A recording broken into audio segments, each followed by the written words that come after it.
नमस्कार दोस्तों, आपका स्वागत है। आप सुन रहे हैं इतिहास की बातें पॉडकास्ट। ये है एपिसोड नंबर 22। दोस्तों, मैं हूं आपका दोस्त सुरेंद्र। आज हम दक्षिण भारत के इतिहास के उदय के बारे में चर्चा करेंगे। इसमें मेगालिथिक पृष्ठभूमि, राज्य निर्माण, प्रारंभिक राज्य, सामाजिक वर्गों का उदय, ब्राह्मणवाद की शुरुआत, तमिल भाषा और संगम साहित्य और संगम ग्रंथों से सामाजिक विकास शामिल हैं। तो आइए हमारे सवालों के जवाब ढूंढते हैं और इस रोमांचक यात्रा की शुरुआत करते हैं।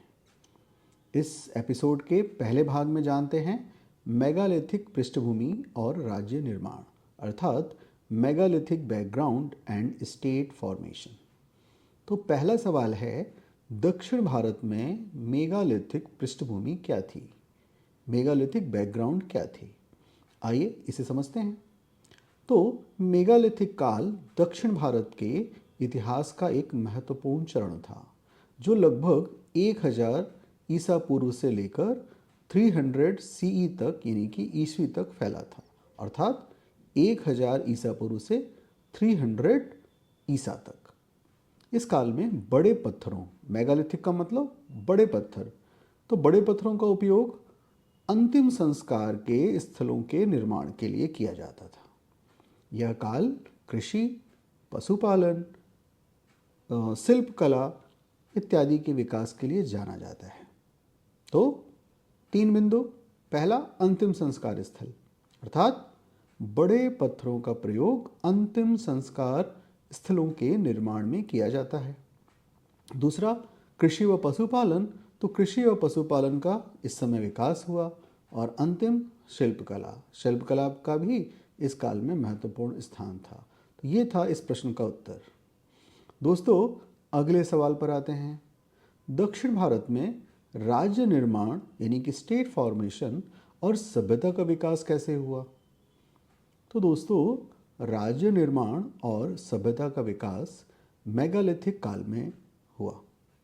इस काल में जनजातीय समाज का संगठित राज्य प्रणाली में विकास हुआ। कृषि, व्यापार और शिल्प कला ने समाज को स्थिर और संगठित किया। तो अगेन 3 पॉइंट। राज्य निर्माण अर्थात जनजातीय समाजों का संगठित राज्य प्रणाली में विकास। दूसरा, सभ्यता का विकास अर्थात कृषि, व्यापार और शिल्प कला ने सभ्यता का विकास किया। और संगठित समाज अर्थात समाज अधिक स्थिर और संगठित हो गया। तो ये है इसका आंसर। दक्षिण भारत में राज्य निर्माण और सभ्यता का विकास कैसे हुआ?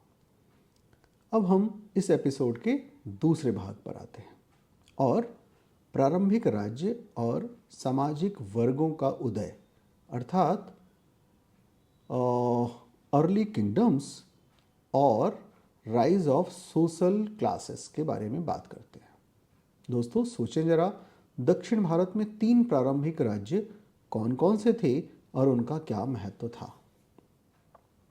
दक्षिण भारत में 3 प्रारंभिक राज्य चोल, चेर और पांड्य थे।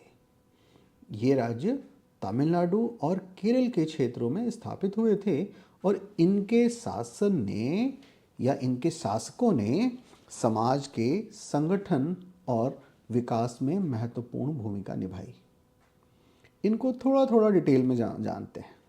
पहला, चोल।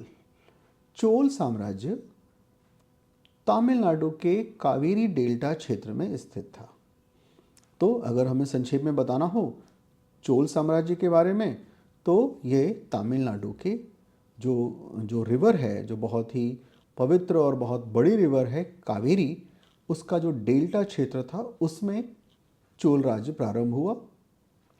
चेर राज्य की बात करें तो केरल के पश्चिमी घाट क्षेत्र में यह राज्य स्थित था।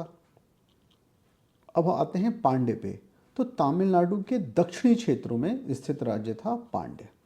तो ये थे दक्षिण भारत के 3 प्रारंभिक राज्य, चोल, चेर और पांड्य। अगले सवाल पर आते हैं मित्रों। तो अगला सवाल है, सामाजिक वर्गों का उदय कैसे हुआ और इनका क्या महत्व था?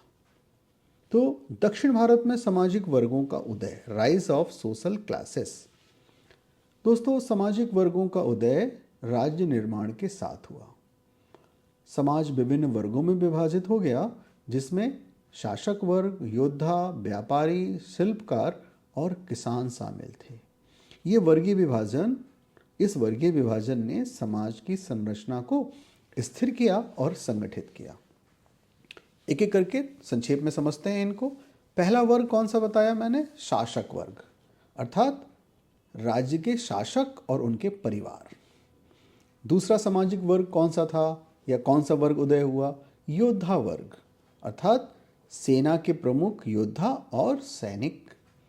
तो समाज का दूसरा वर्ग जो उदय हुआ राज निर्माण के साथ साथ, तो वो योद्धा वर्ग था। तीसरा वर्ग कौन था समाज का? तो वो था व्यापारी वर्ग, अर्थात व्यापार और वाणिज्य से जुड़े लोग। और अगला वर्ग शिल्पकार का, शिल्पकला और निर्माण कार्य से जुड़े लोग। दोस्तों देखो, शिल्पकला में सब कुछ आ जाता है, जो भी यहाँ का उस समय का आपका शूद्र वर्ग करता था, जो उत्तर भारत का, अर्थात चाहे वो लकड़ी का काम हो, चाहे वो तेल का काम हो, चाहे वो अन्य काम हो, मूर्तियाँ बनानी हो, बर्तन बनाने हों, ये सब शिल्पकार वर्ग था। और अंत में किसान वर्ग, अर्थात कृषि और पशुपालन से जुड़े लोग। तो दक्षिण भारत के सामाजिक वर्गों का उदय, जिसमें ये हमने कोई 5 वर्गों की बात की: शासक वर्ग, योद्धा वर्ग, व्यापारी वर्ग, शिल्पकार वर्ग और किसान वर्ग। अब आते हैं दोस्तों इस एपिसोड के तीसरे भाग में, और हम चर्चा करेंगे ब्राह्मणवाद की शुरुआत और तमिल भाषा। तो ब्राह्मणवाद, beginning of Brahminism and Tamil language. अब विचार करें, ब्राह्मणवाद की शुरुआत दक्षिण भारत में कैसे हुई और इसका क्या महत्व था। तो दोस्तों, ब्राह्मणवाद की शुरुआत दक्षिण भारत में आर्यों के आगमन के साथ हुई। आर्यों ने अपने धार्मिक और राजनीतिक सामाजिक सिद्धांतों को दक्षिण भारतीय समाज में प्रस्तुत किया। ब्राह्मणवाद ने धार्मिक अनुष्ठानों, वेदों और वर्ण व्यवस्था को समाज में स्थापित किया। तो इसके उत्तर में 3 बिंदु, 3 पॉइंट। प्रश्न है, ब्राह्मणवाद की शुरुआत दक्षिण भारत में कैसे हुई और उनका क्या महत्व था? तो 3 पॉइंट याद रखें। पहला, आर्यों का आगमन। तो आर्यों के आगमन के साथ ब्राह्मणवाद की शुरुआत हुई। दूसरा बिंदु क्या याद रखेंगे? धार्मिक अनुष्ठान। ब्राह्मणवाद ने धार्मिक अनुष्ठानों को समाज में स्थापित किया। और अंतिम, वर्ण व्यवस्था। वर्ण व्यवस्था का भी समाज में परिचय हुआ आर्यों के आगमन के साथ। इस प्रकार हमने जाना कि दक्षिण भारत में ब्राह्मणवाद की शुरुआत कैसे हुई और इसका क्या महत्व था। दोस्तों, अगले सवाल पर आते हैं। वो है भाषा से जुड़ा हुआ, और वो भी तमिल भाषा, तमिल लैंग्वेज और संगम साहित्य, संगम लिटरेचर एंड तमिल लैंग्वेज का क्या महत्व है। तो तमिल भाषा दक्षिण भारत की प्रमुख भाषा थी और इसका विकास संगम काल के दौरान हुआ। संगम साहित्य तमिल भाषा में रचित कविताओं और ग्रंथों का संग्रह है, जो दक्षिण भारत के सामाजिक, आर्थिक और राजनीतिक जीवन का चित्रण प्रस्तुत करता है। तो अगेन, तमिल भाषा और संगम साहित्य का महत्व, 3 बिंदु। पहला, तमिल भाषा। तो तमिल भाषा दक्षिण भारत की प्रमुख भाषा है। दूसरा, संगम साहित्य। तो तमिल भाषा में रचित कविताओं और ग्रंथों का संग्रह। और सामाजिक, आर्थिक और राजनीतिक चित्रण। तो संगम साहित्य ने दक्षिण भारत के जीवन का चित्रण इस प्रकार किया। दोस्तों, चौथा और अंतिम भाग हम इस पॉडकास्ट में, इस एपिसोड में रखेंगे संगम ग्रंथों से सामाजिक विकास और कालक्रम, मतलब social evolution from Sangam text and chronology. दोस्तों, जरा सोचें, संगम ग्रंथों से सामाजिक विकास का क्या पता चलता है, सोशल इवोल्यूशन के बारे में क्या पता चलता है, ये जो टेक्सेस हैं संगम लिटरेचर के। तो संगम ग्रंथों से हमें दक्षिण भारतीय समाज के विकास का गहन ज्ञान प्राप्त होता है। इन ग्रंथों में सामाजिक, व्यापार से संबंधी, कृषि, शिल्पकला और धार्मिक अनुष्ठानों का विस्तृत वर्णन है। संगम ग्रंथों से यह भी पता चलता है कि समाज कैसे संगठित और स्थिर हुआ। तो संगम ग्रंथों से विकास, सामाजिक विकास का पता, 3 बातें याद रखनी है। सामाजिक वर्ग, यस, संगम ग्रंथों से विभिन्न सामाजिक वर्गों का वर्णन है। व्यापार और कृषि, जी हाँ, व्यापार और कृषि का विस्तृत वर्णन मिलता है संगम ग्रंथों में। और शिल्पकला और धार्मिक अनुष्ठान, तो इनका भी वर्णन विस्तृत रूप से है। तो अगर आपसे पूछा जाए कि संगम ग्रंथों से सामाजिक विकास का क्या पता चलता है, तो आप बताएं सामाजिक वर्ग, व्यापारी और कृषि, और शिल्पकला और धार्मिक अनुष्ठानों का। और दोस्तों अंत में आइए और हम बात करते हैं क्रोनोलॉजी की, यानी कि कालक्रम की। तो मेगालिथिक काल था 1000 बिफोर क्राइस्ट से 300 ईस्वी तक, यानी कि 1000 बीसी से 300 सीई तक। प्रारंभिक राज्य कौन से थे? चोल, चेर और पांड्य। संगम काल का समय क्या निर्धारित हुआ है? 300 बीसी से 300 सीई। और दक्षिण भारत में ब्राह्मणवाद की शुरुआत, तो वो आर्यों के आगमन के साथ हुई।